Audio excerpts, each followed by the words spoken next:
Greetings, film freaks. We are the Podcorn Kernels. Join us as we discuss the hard and often indigestible truths that are at the center of the fluffy and delicious world of cinema. Season 2.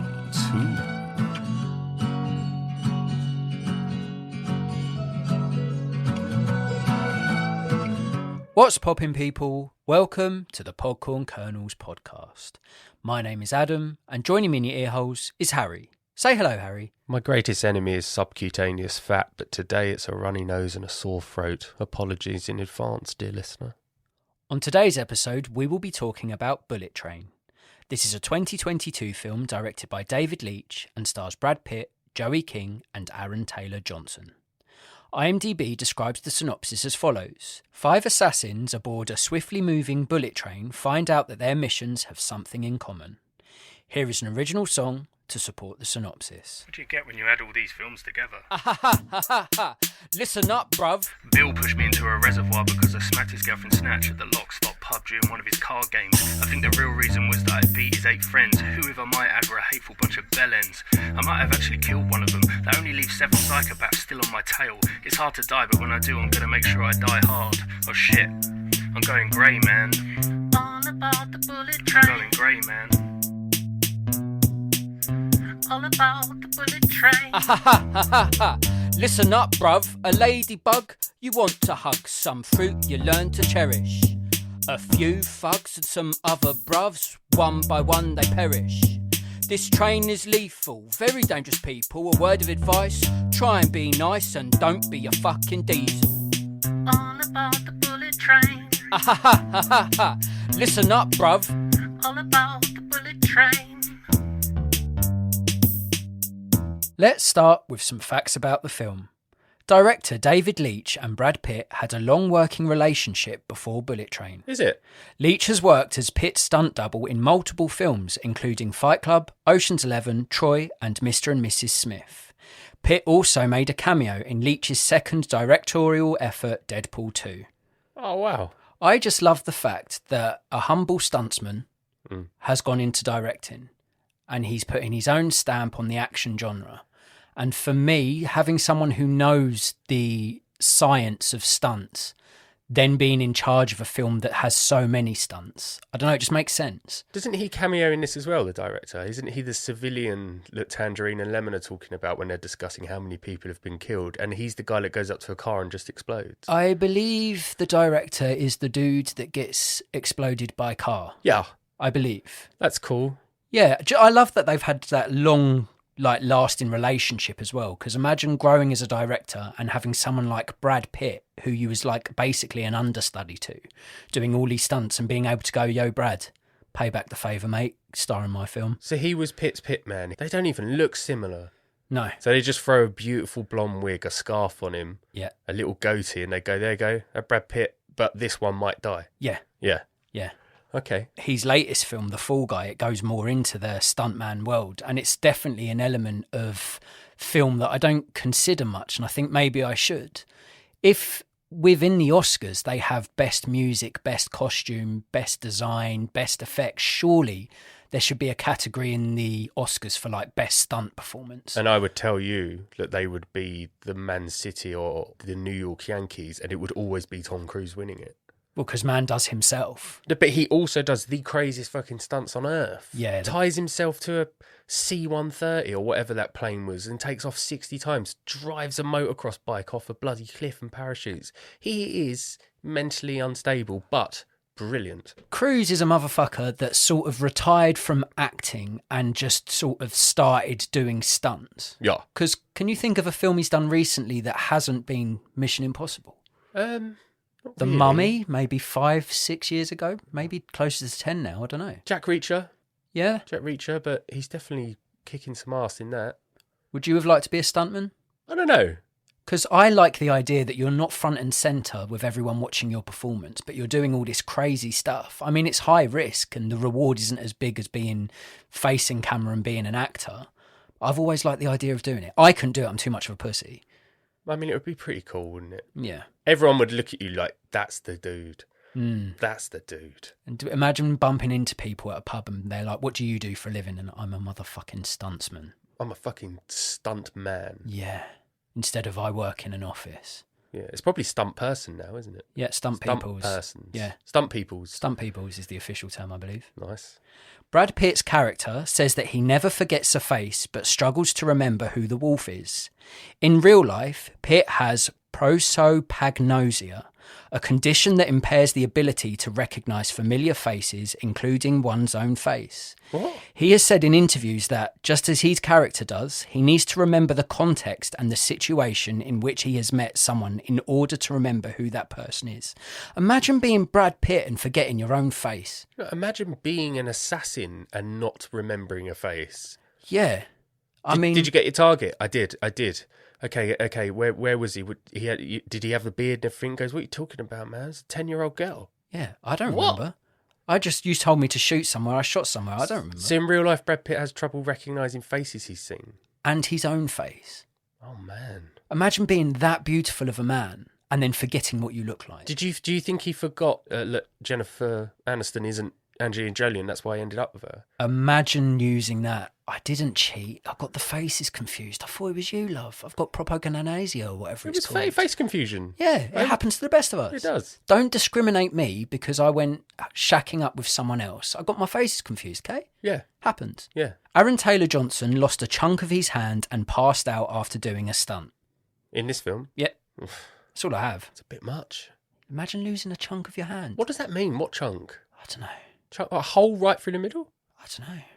I don't have the specifics, unfortunately, but when there's stunt peoples, why not just get someone to do it? Why risk your own hand? Now he's got a chunk of his hand missing and he passed out on set. That'd be a great little nickname, wouldn't it? One chunk. No. One chunk wonder. Missing hand chunk Johnson. Yep. Yeah. What do you like about Bullet Train? Brad Pitt Have to. proves time and time again what a leading man is. I could watch him in anything, and that has always been the case. He's great in this as the soft-hearted assassin, comedic but precise, and I hate to ever think of Hollywood without him. He's been on the big screen since I was 3 years old, man. Thelma and Louise, Please Do Not Die. Can you imagine Hollywood without Pitt? Let me tell Popping you. up every 3 or 4 years to do a movie. It would be such a weird world to live in. Let me tell you something. Mr. Pitt may forget his own face, but the rest of the world will never forget his face. Yeah. That was That's good. spot on. Yeah. I did think about it a lot. Watching Bullet Train, I was sitting there and I thought, there he is. There's my man. I've loved him for years. I've just always found him to be charismatic, highly watchable, like Tom Cruise in a way. And they sort of came up together, didn't they? Yeah. At the same time. And I just thought, wow, one day he won't be there. He won't be in Hollywood. He won't be one of the biggest stars ever. And the man is 60 years of age. Like, he looks better now than I will ever look. He's the same age as my parents, and no disrespect to my parents, but neither of them look like Brad Pitt. Yeah. It's just, yeah, I mean, I'll tailgate on that with you as well, because I'm the same as you. Whenever I see the man in the film, I'm like, yeah, it's better because of it. I love me some Pitt, and he looks like he had so much fun as the self-proclaimed unlucky ladybug. Now, I love it when an actor gets to let their hair down, and I would appreciate seeing Brad Pitt in more films where he's fully free to let his default charm and charisma shine through. Now, say what you want about this film. You may be a fan, you may dislike it, you may be just sort of meh, you may have just average opinions towards it, but it does look like he had a great fucking time here. Yeah, totally. I mean, It's all about laughing. Yeah, and you can just tell, like, you know, we know that he's got comedy chops. We know he's a good dramatic actor as well. But I think when you're getting into your twilight years and you can still do a film as energetic and fun and crazy and fast-paced as Bullet Train, it just feels like he was having a great time. Yeah, this is high caliber for Great Day at the Office. To be an actor, to be able to just get away from your black swans and There Will Be Blood and feeling very like engrossed in a role that's quite depressing, quite fierce. To then go and do Bullet Train, it just must be so alleviating. Yeah. I think Natalie Portman went on to do Your Highness after Black Swan. And she said it was brilliant. Yeah. Like I might be wrong on that chronological order of that, but I'm quite sure she was just like, I needed it. Yeah, I needed to go and be stupid and silly and talk about my beaver. I think you're right, yeah, and I can see that. Like we've all been in working environments when you have a really shit day or really shit week, and you're just like, I need next week to be a DOS, or it's been so intense, I'm going to take some days off because they've taken the piss and I need to chill the fuck out. Well, Bullet Train gave me that. Yeah. Gave me that. I was feeling like, this week, when is it just going to end? It's so shit. And then Bullet Train sort of alleviated that. It was silly, it was violent, you know, crazy little blend of Guy Ritchie and Tarantino all thrown into one. Kill Bill. I was like, yeah, it's great. I needed this. Sometimes you needs it. And on our last episode, we did Ricky Stenicki. I needed an R-rated comedy then, and I didn't fucking get one. But then you have films like Bullet Train when you want to just escape into just action, violence, fun, vibrancy, all of these things. And if you're looking for that sort of film where you can leave the brain at the door, then I think Bullet Train's perfect for you. Uh-huh. Yeah. I agree. More likes for thee? Nippon, Japan, the land of the rising sun, whatever you want to call it. It's still my number one bucket list destination. I can watch anything on Japan and be fascinated. I could watch a documentary on their toilets and take something from it, much like Pitt in this film, when he's fascinated by the toilet and said, "Oh, if I had one in the chamber, man, I'd hit this. I would hit this hard." I could watch a documentary on a pencil museum if it was set in Japan. I mean, I'd sit there and watch it with you. I could take anything from it. The land fascinates me, and when a film's set there, and when this mad sort of assassin-esque train action dirt is set in Japan, I'm just like, even more better. Yeah. Even more better. You get a bonus point for being set in somewhere like Japan, right? Absolutely. It's like a wonderful world that's so alien to us. So it's on my bucket list too. I'd love to be there. And to touch on that point of the Japanese toilets, I've experienced one. Have you? Yeah. But you're not in Japan? I wasn't. I experienced one in China. I think it was Beijing That's a or Chinese Shanghai. toilet then? But it was the same characteristics of a Japanese toilet. It seemed Japanese toilety to me. How dare you? They are not all the same. Well, you need to eliminate that because that's not what man was saying. I was saying the toilets in China were similar to the toilets shown on screen in Japan on Bullet Train. Don't back me into corner. Don't. But Right. that toilet, Chinese toilet in China, yeah. that's akin to Japanese toilets in Japan. Yeah. It had so many buttons and so many things to do on it. All I did was wee and flush and wash my hands and go away for it. It was too intimidating for me. Mm-hmm. There was so many buttons. I wonder what things you can do. I don't know, but my mate went in after and he came out like he'd had a shower, so fuck knows what happened in there. Christ. Yeah. I am intrigued. Yeah.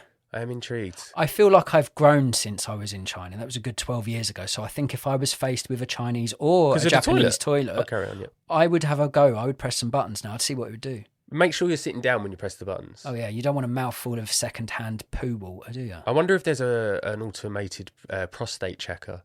Oh. So you're sitting there, you press it, and then this, like, doctor's hand comes out of the toilet. Hopefully it's not just a dude sitting under the toilet. And it goes, "Oh, you don't have cancer." Oh, like that. I mean, it could help a lot of people. Chinese toilet. Third like, high octane, silly, entertaining ride that Yeah. heralds back to the days of Speed, Yeah. Die Hard, Kill Bill. And I was all in on it, man. Give me more of this. Less superhero films. Give me more of this. Oh, yeah. Action, crazy assassin movies. Yeah. Yeah. Yeah. I think. I mean, that's what I think. So I just sat and I enjoyed it. I laughed. I liked the over-the-top characters. They could all be figurines in a shop. Toys. All of them. And I'd want to buy every single Tangerine, one. lemon, Except one. Ladybug. Ooh, which one? The princess sort of character. Spoiler alert.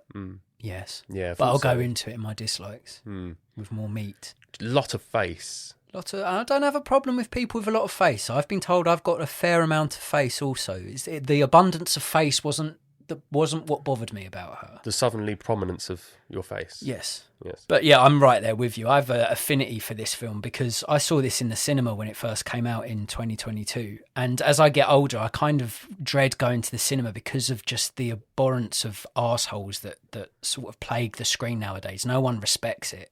But on this random Saturday mid-morning, me and my partner went to see it at the cinema, and it was quite a busy cinema, which at first I was a bit pissed off with.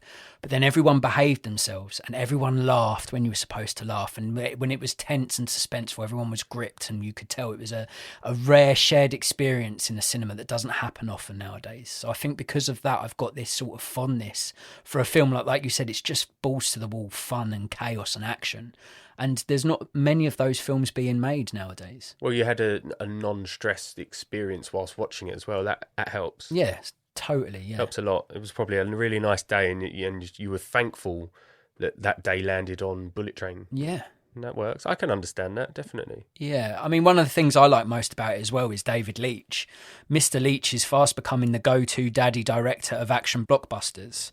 Under his guidance, Bullet Train managed to feel like a fresh, fun and fast-paced addition to the action genre that gives audiences a much-needed break from the oversaturation of superhero flicks. Like you said, there's just too many capes going on, too many superhero films at this point. And that's coming from someone that's learnt to adapt and enjoy superhero films for what they are. And you've got the mockery satire superhero stuff now as well. So Kick-Ass, The Boys and stuff. You've got the other end of the spectrum, but it's still capes. It's still powers it's and still stuff. powers. Like, just let's just celebrate silly, impossible feats of action and violence that we can just absorb and just enjoy for what they are. Let's not let it be a 10-film franchise or a universe or a multiverse. That's what I love most about Bullet Train is that under David Leitch's guidance, you just get sort of a shot of just fun, energetic action that you don't see too many of nowadays. Yeah, the fight scenes and CGI are great. The exposition was well handled and the connection of characters felt like it was well thought out. Now, I love that this is a film from an ex-stuntman, and that perspective shines through in a film that is surprisingly funny and full of one-liners. Now, as fun as this was, I actually found myself laughing a lot more than I expected to. There's loads of little quirks and quips from the characters and one-liners, and I think like Lemon and Tangerine are amazing as well. Like, there's loads to enjoy from this one. Brotherly love. Yeah. I love it. They play with death every day, night, and I think they thought they were indestructible. Yeah. They weren't. No, they weren't. They were not. My final like is Thomas the Tank Engine references. As I said, I think Aaron Taylor-Johnson and Brian Tyree Henry are great fun in this, and I loved their characters, Tangerine and Lemon. I never thought I would enjoy so many Tommy Tank references, but each time the beloved train was brought up, I had a great time. I deeply enjoy the fact that Diesel is painted to be an absolute dickhead and will use that name to slag off anyone I don't like moving forward. Now, I don't know about you, that gag happens throughout the film. Oh, he's a Diesel. I know a Diesel when I see a Diesel. Thomas taught me how to read people, and that is a fucking Diesel. I've seen the film 4 times. Every time I'm creasing up. And when Lemon manages to get a sticker on someone who's supposedly just killed him, injured him, but they think they've killed him, even gets a sticker on him. Yeah. So Aaron Taylor-Johnson goes, she's a Diesel. Yeah, I know she's Diesel, yeah. I think their dynamic in this works so well. Like we said earlier, Brad Pitt's amazing in this. And yeah, it's just good fun. And I think the characters, considering it is kind of a one-dimensional, two-dimensional film that pulls a lot from the films that you mentioned, is still unique enough for me to have a bloody good time with. Yeah, I don't care, especially when it's on the nose. It's like you can tell that there's massive influence from the character naming of Tarantino films or like Seven Psychopaths and stuff. There's all these huge characters, and they all get this graphic introduction that comes up on screen, Ladybug, etc. One of my favourite parts is seeing Brad Pitt more than one occasion trying to communicate with someone who's trying to kill him. Yeah. It's like, I don't know who you are, man. Yeah. His character kills me as well, because he's in the film, he's like a retired assassin that's come out of retirement, and he's sort of born again, isn't he? Like it sort of flirts with the idea that before this film he was really aggressive, moody, like snappy decisions, like wasn't happy in life. And he's seen a therapist called Barry, and he's trying to change his whole outlook. And seeing him, like you say, doing that shit when people are trying to kick 7 shades of shit out of him cracks me up. Yeah, so good, man. Trying to be philosophical, whilst there's like a knife in some guy's heart. Yeah. Yeah. What didn't you like about the Bullet Train? Lethal killer Lemon, professional criminal, leaves his bounty unattended on a train in a foreign country. I thought that was a weak catalyst for the film to evolve on. Yeah. Like, you're holding $1 million and something in a briefcase, and you put it in the joining segue between 2 carriages on a train and then go and sit down. You're a professional criminal, you wouldn't do it. Where's your professionalism, man? And from that the whole film evolves. Yeah. Brad Pitt randomly finds it and goes, holy shit, it's here. Yeah. Like, fine. But at the same time, I just don't think if you were a stone-cold professional hired killer that you'd make such a shit mistake. I do know what you mean. I think for films like this to sort of accelerate, there needs to be loads of like conveniences and plot contrivances and all of these things to drive the story forward.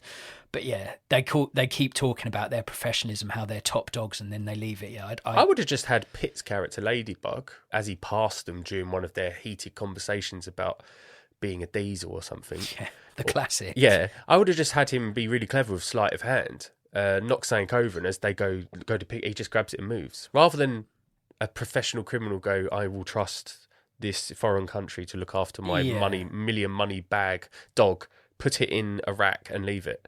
Yeah, I mean, to be fair, between Tangerine and Lemon, Tangerine, Aaron Taylor-Johnson's character seems to be the brains of the operation, but still, I do get what you mean. But Lemon's a human lie detector. Yeah. He knows if someone's bullshitting or not. He doesn't read books. He reads people's. He does. Yeah. Second one, this grinded me throughout the film. Product placement is ridiculous in this film. It's subliminal messaging to feed the furnace of wasteful consumerism, which detracts from the film. So here's a few brands that are front and centre and in focus. Sony Xperia white smartphone, Sony smartwatch, Sony red wireless earbuds, Sony Ericsson Walkman, Sony camera, Simpson racing belts, Ray-Bans, Mars Iway whiskey bottles, Fiji Artesian water, Corona beer, Casio men's watch, Brayling men's watch, Audi Q7, Audi e-tron, Audi A7, Sandra Bullock, Asus laptop, Adidas men's down jacket. Wait. Did you just say Sandra Bullock's product placement? Yeah. That's amazing. That's all she is. I tell you what, out of all of them, the only things I noticed was the Fiji water and Sandra Bullock. You didn't notice the Corona? It looked like an advert. I didn't clock it, man. Mexican Pat was sitting down with a bottle of Corona and the label was front and centre in the centre of the camera. I remember it all over that I remember it now. I remember it, I do. Yeah. It was, for me, I was like, are you a film or a fucking digital shopping mall? Yeah. I couldn't help but see it. It was everywhere because it was in the foreground as well. I guess, yeah. They must have a deal that must have gone towards their financing of the film, being able to advertise them in such a huge blockbuster. But yeah, I guess, I probably will watch this again, not anytime soon, but I'd be interested to pinpoint those dogs out now that you've mentioned them. It's a fun movie, but it is absolutely covered in product placement, which I think does detract from the film. Yeah, it's a shame, yeah. Third dislike, does no one on that train have a phone or security or a way of saying, like, people are dying, gunshots are going off? Not once are the police involved. And I think the film would have been better if a third party, i.e. the police force, would have got involved maybe a third of the way in, because people start to die, gunshots start to go off. You've got people walking around the train that work on the train serving coffee and $20 bottles of water and stuff. Not once was there like that moment in Die Hard where the police are called. Not once. Yeah. I thought that maybe detracted a little, because if you insert police, it adds a new element. Well, there's another peril there. Pitt and stuff aren't going to really want to fatally kill police, but they're going to have to avoid them. So I think when they started to stop at train stations midway through the film, it should have been like trying to keep the police off the train. Yeah. Just once. So the police are trying to get on the train to try and defuse whatever gunshots have gone off. But you don't see people, apart from a really weird white Karen who gets really annoyed at Tyree Henry and Brad Pitt's fight, which they have a quiet fight, yes, don't they? I like that. Like the other guys. Yeah. I'm the winner. What are you doing? Oh, you're fighting over the figure. That's exactly what happened. Like, they're having a quiet fight. And you don't see any, like, Japanese extras in it being like, oh my God, phone the police. Someone, where is everyone? Again, with these sort of films, it's that convenience, isn't it? They're not really thinking like, well, if I slapped someone upside the head on the train over here, there'd be policemen on the next station. Someone would report it. It'd be like, this idiot's hitting people. Out there, it'd be even more. I can imagine, because of the dishonouring of even seeing it. Yeah. I did find that a bit strange. I think they could, in a film where it's juggling so many different balls, I think they could have included an authoritative figure being on the train and being like, hey, what are you doing? And he could have even been a dodgy cop or something. He could be working for White Shadow, and that's why he's letting this thing... Like, you're right, they could have had that sort of legal input in there. Because lawful. I know the White... Is it the White Shadow? No, it's the White Rose or the White Cat. What is he? The White Death. The White Death. Michael Shannon. So I know from a halfway through the film, the White Death has bought all on-forwarding tickets. Fair enough. But like the ticket guy in the early part of the film that sees Brad Pitt and goes, oh, you're only on this for one stop, and he sees him again, that just dissolves. That just dissipates. You don't know what... He doesn't... He could have been a funny character. While people are dying, he dies trying to get that last payment. That ticket from Pitt. He's got bullets in him. He could have been trying to get it Yeah, from him. yeah. And he just goes. That would have been funny. It would have been. Like, not trying to stop the violence, pushing past people, Yeah. killing each other, going, where's your fucking ticket? Yeah. I'd like to have seen that. Yeah. Follow through to the end. Such honour. He would Yeah. have been the scat man of Bullet Train. And then at the end, as it's all wrapping out, he comes out of the wreckage and shoots Brad Pitt in the head because he didn't pay his fucking ticket. Oh, that's some Inception to Live and Die in LA ending. I'm all down for that. That'd be Never nice. fuck with the ticket master. Never.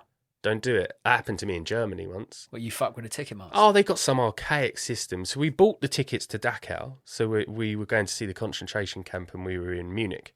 Bought the tickets, but apparently they've got this little hole puncher. Oh, sorry. A little hole punch. If you don't hole punch it when you get on the train, it doesn't count. Even though free tickets, we all had a ticket. They all had the full value. We went to Dachau, and on the way back, this bald motherfucker. He like, you have not paid. And we were like, we have paid. We have paid. He went, you didn't punch the hole. You didn't punch a hole in it. So, what, you had to punch your own hole? You had to punch a hole, and there's this little hole punching thing. But you got your ticket. I know. He said it didn't matter, and then he was like, "You're lucky because I'm only going to fine one of you €100, right?" And we were like, "Fucking, this guy's a dick." Weird story. The guy up top of the train recognised my brother Jamie, who's a chef. He went, "Jamie." It was so strange. He come down and he spoke to him in German. This guy could speak fluent German, so he managed to get it down to just one fine rather than three. And I was like, this guy's a dick. Anyway, we finally get back to Munich. We get off the train, and my friend says to me, "Do you know what, mate? If that guy spoke English, I'd cut his face." And I thought that made no sense. I was like, why does he have to speak English for you to cut his face? He was fucking lucky he was speaking German. Or I scarred the man for life. I couldn't get off the floor. I was laughing that much when he said that. Jesus. If that guy spoke English, I'd cut his face. Oh, our differing languages is the only thing that stopped me from GBH there. That's Jesus Christ. What an English and thing. do you know what was really funny? He did speak good English. He was like, "You've not done it properly, I'm going to have to fine you." Oh, mate, if that guy spoke English, I'll cut his face. Wow. What are you talking about? Wow. I mean, I don't know who's more of the aggressor, the German guy who's angry because you didn't punch a hole in a ticket, or the fella that was like, if he spoke English, I'd cut him. I don't know. I think he was annoyed that we were even going to look at Dachau. I mean, I don't think he wanted us to. any more dislikes for me? No, you good, Tad? Yeah? Yeah. Yeah? Yeah. Yeah, one thing I didn't like about it is the messy storyline. As fun and frantic as Bullet Train is, I do feel it tries to do a little too much. Whilst I think that intertwining storylines is a strength, I can't help but feel it is executed in a way that feels a tad too messy. Style over substance. Yeah, oh, totally. Congested, convoluted and complicated. I personally find it hard to keep up to speed at times. Now, I've seen this film 4 times now, and certain parts of the narrative trip me up. In a no-holds-barred action comedy, I don't think that should be the case. See it 4 times? I've seen it 4 times, yeah. Yeah. There's I saw it There's some films you adore that you've not seen more I than know, twice. and this is what I mean. I've got this really weird affinity to Bullet Train, and I don't know why. That's cool. It's not because I'm not sitting here and going, this is the pinnacle of cinema. Yeah. This deserved to sweep the Oscars. It's a fucking better... No, it's not a better film than Everything Everywhere All at Once. But it's still a bloody good time. Did you say it's not better than Everything Everywhere All at Once? I don't know. I think maybe... What? I think... The fuck is going on here, man? Well, one swept the Oscars, one didn't. I quite like... So? Let's not open up that can of worms. don't mean We've been shit. past it. But anyway, I would have a watch fondness. this 25 times rather than watch half of Everything Everywhere All at Once again. Right. For the listener... Harold across the table turned into that German train conductor man that didn't like the fact that he didn't punch holes. He didn't punch and holes. he looked through my soul and really looked at me with hate then. I didn't expect you to say that, mate. Yeah, nor did I actually. It just popped up. But yeah, no, I think I really do enjoy Bullet Train. As I say, I saw it at the cinema. I got it bought on Steelbook as a Christmas present, so I watched it then, and I've watched it twice again for the podcast, and I've never bored of it. I got it bought. I just like, it's just fun escapism, isn't it? It's not what a film where I'm like, oh, if I watch this, I'm going to have to watch the following 50 films or the 5 films before it. And it's not a reboot, a rehash, a prequel, a sequel. It's none of these things. It's just a standalone, fun action film. And I hope it stays like that. I hope they don't be like, oh, it's successful. Let's do another one. Let's do another one. Leave it there. I had that with Edge of Tomorrow, Yeah. but I think they're doing a sequel to that. Oh, just leave things. Things can be single and be fine and fun. What do you prefer, sequels or prequels?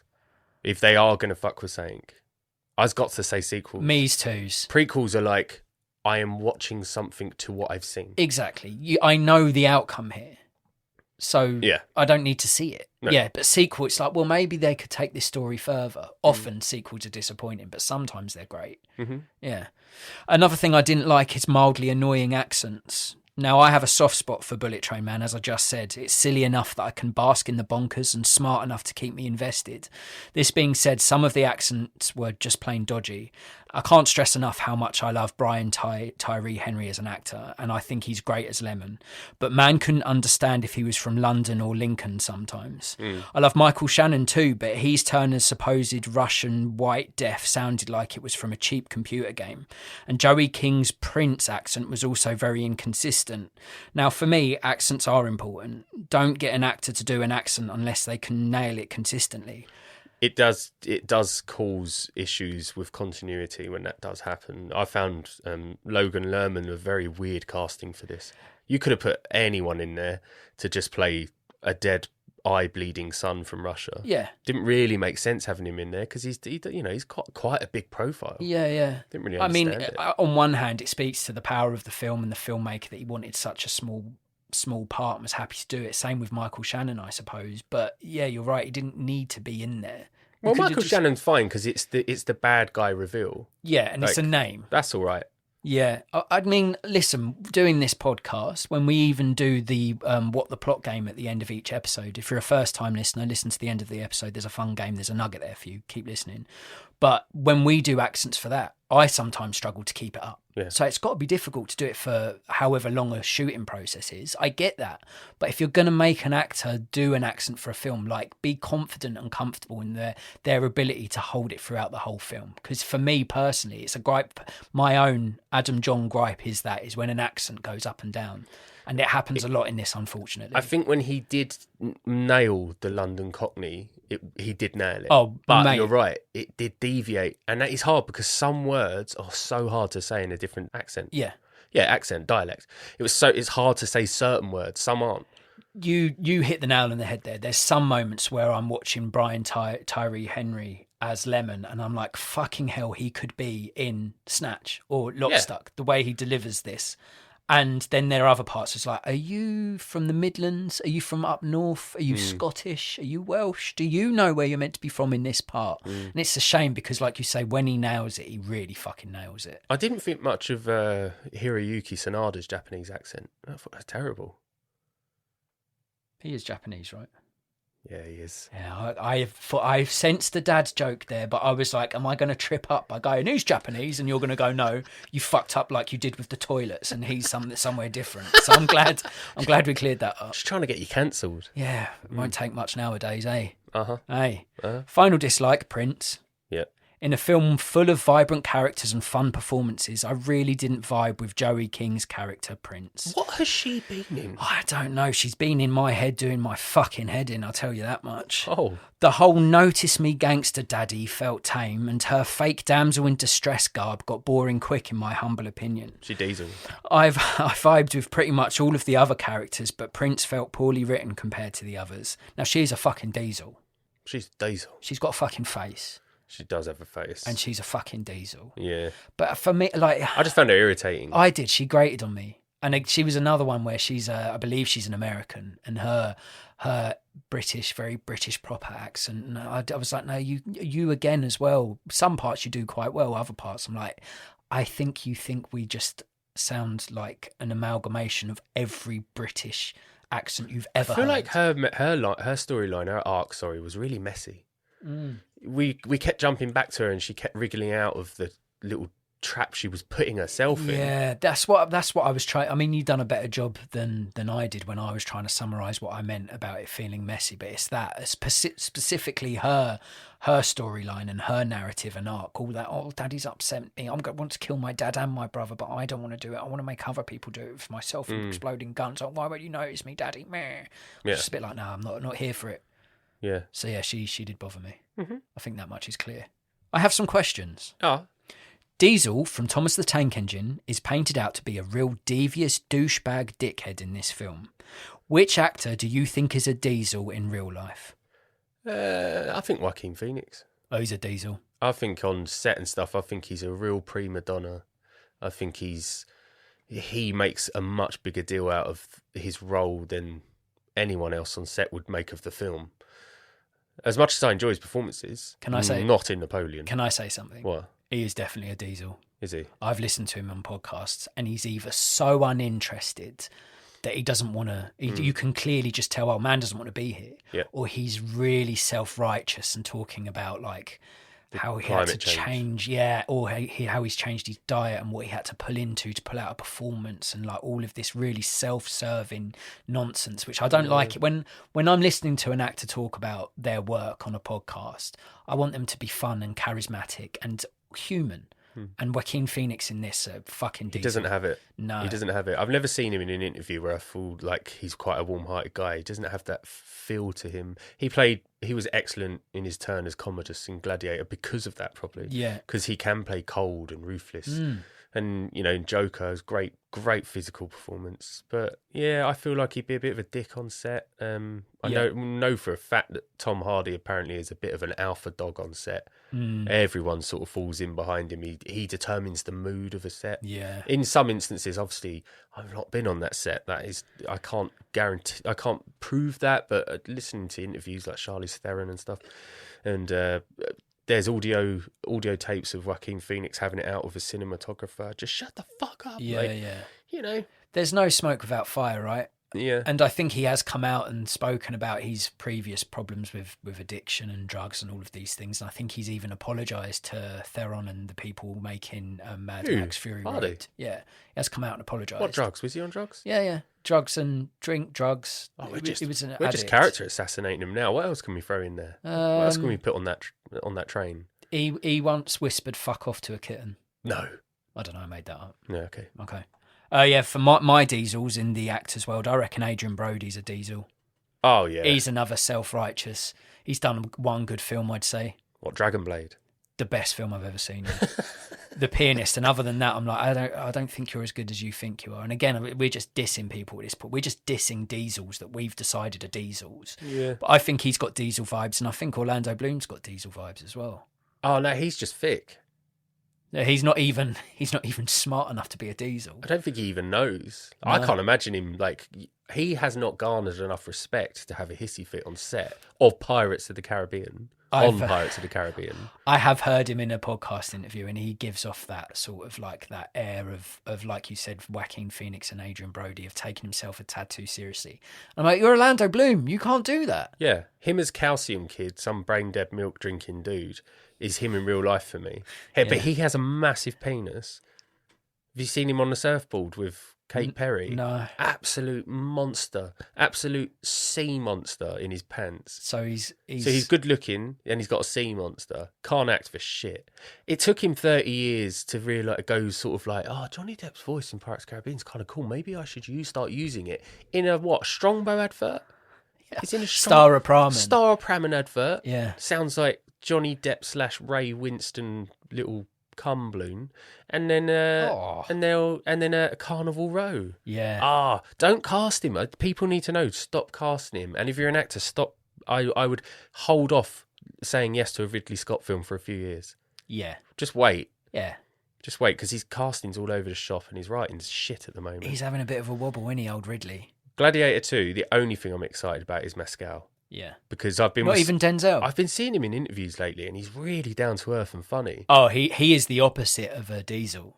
He's warm. He's a Thomas or a Percy or a Gordon. He's a good train. What was the green one in Thomas the Tank? I don't know. Gordon. Might be Gordon and James were green, I believe. Yeah. I used to name them after crisp packets. So if they're green, I'd go, they're cheese and onion. And the blue one, I'd go, salt and vinegar. And then they switched the crisps. They switched them. Now salt and vinegar's green. And that's why you're the way you are now. But I look at onion, spring onion, to be more green. So I associate that and salt and vinegar, the dark blue sort of, There's nothing cheese and onion about a blue crisp packet, in my opinion. See, I used to agree, but I've got so used to blue being cheese and green being salt now that it sort of subverted it. And now I see blue and I think cheese. Yeah. And I see green and I see salt. Green salt. Now. That's what it is now, isn't it? Yeah. Oh, yeah, sorry. Yeah. So, in my opinion, I would always say the closest colour that matches would be, because onions can have green hue to them. You can have spring onions; they're green, and if that gets you closer to the green packet, then anything gets you closer to the blue. But cheese and onion doesn't work with a blue crisp packet unless it's blue cheese. What is your favourite generic crisp flavour?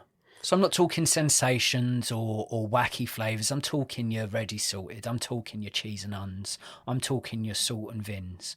Oh, it's changed so much over years. My favourite crisp of all time is Royster's T-bone steak. Oh, they with the little bubbles in the crisps, bruv. They're like double layered little bubble crispies. They're amazing. If you were to just if I had to have a generic flavour now as an adult, it would probably be ready salted, which I hate as a child. Mate. I'm not into roast chickens. I hate that shit. No. I like a prawn cocktail. I'm weird in that sense. I like a prawn cocktail. There's nothing weird about that. Cheese and onion is probably my last. Yeah, because it lasts. Your fingers smell of it for days. Yeah, sour cream and chive Pringle. Now that's a ticket. That's got things going on. Yeah, I think my favourite crisp of all time is Cool Original Doritos. Oh, they're just so good. I could eat 5 share bags of those dogs. They're so good. The little the dusting on them, the aroma. That is the longest chat about confectionery. Yeah, well, that's what the listeners are tuning in for. Mm-hmm. Bullet Train boasts a few A-list cameos. What are your favourite cameos in cinema? I cracked up when Brad Pitt appeared in Deadpool 2 getting electrocuted on the wire because he was invisible throughout, and then as you see him die, it's Brad Pitt. Yeah. Strangely, he played a cameo in fucking True Romance as well as Floyd, the stoner. Oh, he's great in that, yeah. Hey, man, you want to hit this? Oh, okay. Like, tiny role. Yeah. Brilliant. Damn it, Floyd. You used all the toilet paper. Tom Cruise, Tropic Thunder. Yeah, that's one of mine. I couldn't believe this. I didn't know it was him for about 15 minutes. I just saw this fat bald guy with huge hands. And it was only when he started shouting, I was like, oh my God, Harry, it's Tom Cruise, you idiot. Half man, half ape. Yeah, literally. Will Ferrell in Wedding Crashers as Chaz Reinhold. One of the greatest scenes. One of the best. Yeah. I picked her up yesterday. Went down, cycled down to a funeral. A funeral? A funeral? Yeah, they're solid answers, man. I've got Tom Cruise in Tropic Thunder too. I also love Bill Murray in Zombieland as himself. Oh. And a really niche one, Glenn Close in Hook. Yeah. Such Blinking a you'll weird miss one. her. Yeah. Yeah. No, I. Yeah. The ball box. It's so weird you say that because I didn't know. You're talking, I was quite young. What was I, 6 when that came out? 7 when Hook came out? I didn't know Dustin Hoffman was Hook for 10 years. He's great. I'd seen him in Rain Man. Yeah. Couldn't put him in that role. And then someone told me Glenn Close is in it as well. No. I was like, what? What is real now? What is real? Bullet Train focuses a large part of its narrative on luck. What is the luckiest thing or things that have happened to you? Luck's a weird one. I don't attribute anything to luck. The closest I ever got to, I think when I was maybe 11 or 12, I was out on the streets with my bros at the time. Harlem? And we were crossing the A217. And for some reason, there's two, you cross one dual carriageway and there's an island. And we've all stopped at the island. And for some reason, I don't know why, I just went again and a car was coming really fast, like 70 miles per hour. And I've stopped and jumped back and it's bibbed and it's gone past. I've ran again. It's a dual carriageway. There's another road. And it's happened again. I've got to the other side. My legs have buckled a little and I've leant against Burheath Tandoori and sat down. And I've looked at my mates who were only 12. I've looked at them and they're all shaking their head and they look white as a sheep. I don't know how I did it. I don't know how I avoided dying 3 times. I felt like a cat. Luck? I don't know because I moved myself back. It wasn't that the car moved. I moved. I was faster than a car. Wow. Faster than a car. So it wasn't luck. Yeah. It was just good genetics. And I could have killed that bird that time with the air rifle. You say I couldn't, but I could have done it. I didn't. I let that live and it knows. And it went and told its mates. And that crow knows it's lucky. That crow is lucky. Yeah. Is it, though? Because I decided to not do it. If I'd shot and it had missed, then it was lucky. Okay. I don't believe in luck. Okay, that's fair enough. I've 2 instances of luck for me. Two, kind of similar to yours, 2 near-death experiences. What? When I was on a bus home from school in year 8, for our American listeners, I would have been about 12, 13 years of age. We were on the top deck of a bus, all bundling and fighting on the back seat. I was a little chubby boy, well, chubby until I was a young man. LCB. I got pushed into where the window is, the panel fell out, and half of me went out of the window. Wait, how did the ballast of the weight of the titties and the torso not take the legs with it? Well, I started to go, and a friend, shout out to Shaquille Moonigan, Yeah. grabbed my trouser leg and literally stopped me from falling out. Why do we not know this man? Why have I never met him? Why is he not lauded with praise and medals? Why has he not been knighted? He should. Oh, I mean, he's literally. I mean, he at least saved some very life-changing injuries, I'd say, and potentially saved me. Is that what made you lose weight? No, what made me lose weight is we were breaking into an abandoned building, me and my mates, and they all jumped up on the window ledge to climb in, and I couldn't make it. And they was like, "Bees, come in." And I was like, "Oh no, I'll keep watch." Was you out of breath? I couldn't even get up on the ledge. And after that day, I was like, I'm going to stop putting pizza in my chicken burgers. And I made that change. Mate. Yeah, another bit of luck I had. I used to do this thing at our local cinema where I'd slide down the railings just for a bit of fun. I used to be quite happy on life, not as much these days. But I went sliding down and I distributed my weight wrong, and I went going over the side, and my partner grabbed my foot. So again, someone else. Who's your partner? My fiance. What, now? Yeah. You tried to do this now? Well, not now. It was within the last 10 years. That's mid-late 30, man. Well, it was within the last 10 years. I was sliding down and I went and I was like, oh God, this is it. And she grabbed me and saved me from, again. You got saved by the girl who falls over all the time. Yeah. Who almost died because of an Udi and rolled down some stairs. Just so the listener doesn't think I'm a monster that laughed at her nearly dying. She fell down 3 stairs, and I stand by, it was hilarious. But if she'd let me me fall and laughed, that would have served me right. Mm-hmm. I mean, I wouldn't be here to tell the story, I don't think, because it was 3 floors up. Jesus. Yeah, idiot. I haven't done it again, though. God.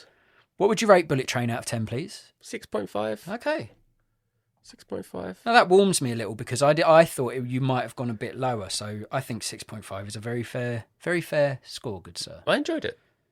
I did enjoy it. Yeah, but it came. It has some issues. I'm not a fan of that product placement. That's way too much. Yeah, way too much. No, I mean, fair play to you. That shows a man of good morals. You're a film. You're just here to entertain us. Don't try and sell us shit. There's enough of that going on in the world all the time. Leave it at the door. Yeah.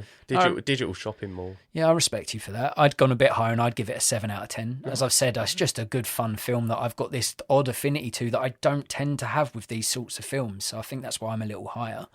That gives Bullet Train a total score of 13.5 out of 20.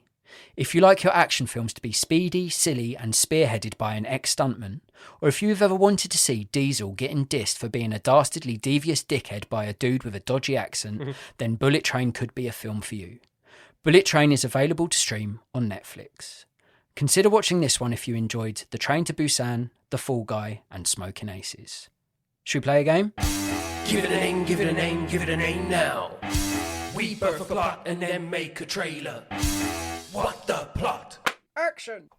Set in the caveman era, we see an outcast member of a large tribe become infatuated with murder. He starts off killing animals for pleasure and soon turns his hand to picking off weaker members of other clans. His actions are noticed by a fellow outcast of a neighbouring tribe. In a bid to win favour with his own people, this conscientious observer decides to try and capture this killer in the act and prove himself to be a valuable member of the tribe that has outcast him. A classic cat and mouse caveman serial killer story. I don't like Far Cry Primeval. Did you ever play that? I did play that, yeah. That's such a great game. I like most Far Cry games. It's got the same formula, but if you like the formula, you're going to like the taste of every one. Whatever developer just sat there and thought, M16s, Range Rovers, yeah? No. Yeah. Mammoth spears. Yeah. And it really did work. I enjoyed it.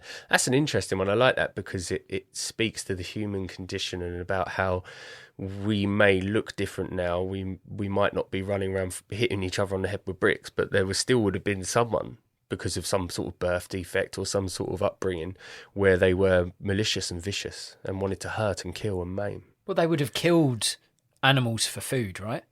Yeah. So then there would have been someone that's like, I killed this animal. What happened if I kill that person? Yeah, but also like a male bear seeing a female bear and her cubs would try and kill the cubs because it's competition. Yeah. So man and womankind would have done the same as well. Yeah. They would have seen people encroaching on their hunting grounds, and they would have been like, I kill them, Yeah. so they don't kill Mammoth, so I kill Mammoth. Yeah. Something like that. I like that, man. I do like it. I'm going to go for Killer Crazy Dude. Killer Crazy Dude. For Killer Crazy Dude, I'd have Richard Armitage, Oh, I like him. who played Thorin in The Hobbit, because I want him to be the younger killer. I want him to be young buck, really strong, powerful guy, and he's the one who's got a taste for a bit of blood. He's the one that's being a bit rotten. Yeah. I'm going to have someone who he starred alongside in The Hobbit, Graham McTavish. Oh, I don't think I know him. He beast. So he's got clean-shaven head, the most beautiful beard. He played Dwarling from The Hobbit, and he was also a counsellor in The Witcher. Okay. You know, I don't think you went too far in The Witcher, because it did start to really get bad. But Graham McTavish, you should look at him. He's a tank. He's an absolute tank. So he's effectively the detective in this story. He's kind the of. detective because he's a lot older. He would appear older in it as well, and it would mean that he can spot the difference between an instinct kill for food than a malicious kill, or like the primeval serial killer. Yeah. I like that, because he's not a detective, because he's seeing these things happen, but there's no law, there's no enforcement. Yeah, it doesn't exist. But he would have to sort of act like Richard Armitage's shadow to observe him, to like collect the data, so to speak. That's a photo of him. Oh yeah, though. Oh, there. Graham McTavish. I like what you've done, because in my head I had the killer older and the guy that's sort of hunting the killer is younger, but you've subverted it. I was thinking that. That's smart. I thought old boy chasing down the young buck, Yeah. the pretty looking Richard Armitage, who's, you know, also a bit of a physical tour de force. They're both big guys, and that would make sense because your muscles would be out of this world. Well, You'd just be a unit because you have to be. You're not sitting there typing an email to Sandra in HR. Fuck off. No, you're not. You're out there. You're cutting your teeth on yeah, rocks. yeah, you're not sitting there playing Fortnite, munching on green packeted salt and vinegar Walker's crisps. Not these boys. You're doing real shit. Not these boys. Yeah, these are the real dogs. You know, they wake up. They're like, damn it, what? Oh, it's not. I got to take out the bin. It's like, oh, I got to kill a mammoth. Yeah. A mammoth. Fuck, I only killed one on Monday. Which is a mammoth task. Oh. You said not much talking, obviously, because it's. Yeah, I mean, I guess it's you primeval, could, isn't it? You could have like broken language of sorts. Yeah. You could. What's that movie that I ended up randomly watching? It's a Scandinavian language film, and it's about Otzi, the guy who got frozen in ice. I think The Iceman. The Iceman, yeah. I think it was the Iceman. I really enjoyed that film. There was like no language in it, and it was just about rape, pillage, and taking resources it was set 7,000 years ago. Yeah, I really enjoyed that movie. Couldn't tell you the director for it, otherwise I might have gone with them, give them a little shout out, but the name eludes me. Do you know who I might have for this because of the physical sort of work in The Wrestler and in Black Swan? I'd have Aronofsky.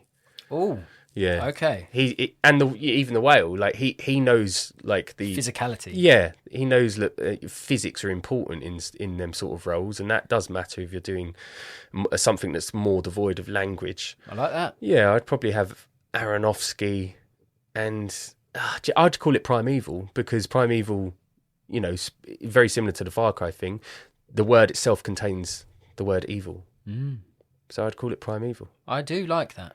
I'd call it primeval, Ed. Do you want me to tie it up? Yeah, tie up, please, if you don't mind. Graham McTavish Yeah. as Fred Flintstone detective. Yeah. And Richard Armitage as John Doe killer. Yep. Aronofsky directing, and I'd call it primeval.